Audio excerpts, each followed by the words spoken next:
Hello, welcome again. We are covering the topic centrifugal compressor for civil services means IFS and GATE aerospace exam.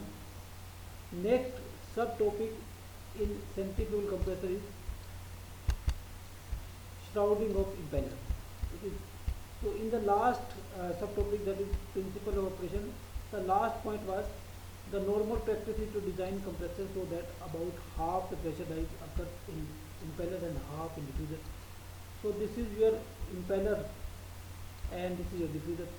So here half of the pressure rise is taking place, half of the static pressure rise is taking place, and velocity rise is also taking place, and other half of the pressure rise is taking place here.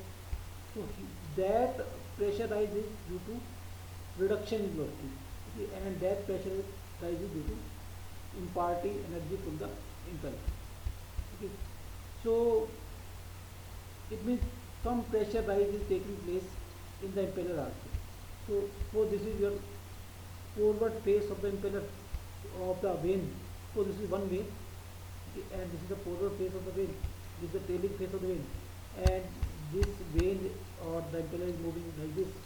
So as pressure rise is taking place, so here the pressure will be higher and here the pressure will be lower. Okay.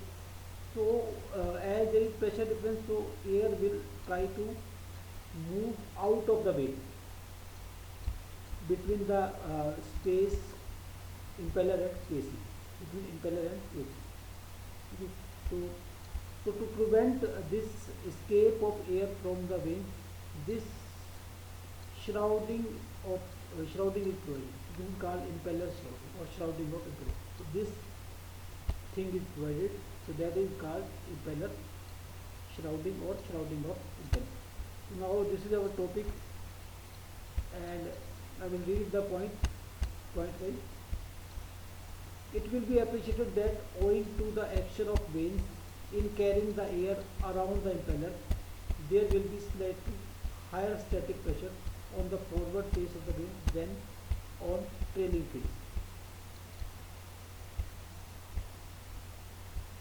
This is your forward face, this is your trailing face. Here higher pressure, here lower pressure.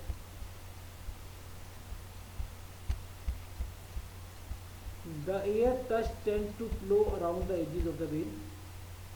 It is in the clearance space between the impeller and casing. This naturally results in loss of efficiency, and clearance must be kept as small as possible. So the space should not be provided for the escape of air. So clearance must be kept small as possible. And now this can be done by shrouding. A shroud attached to the vanes as shown in figure D. This is your figure D. This is your shroud. Would eliminate such loss, but manufacturing difficulties are vastly increased. We have to manufacture this shroud, and there would be a disc friction or windage loss associated with the shroud.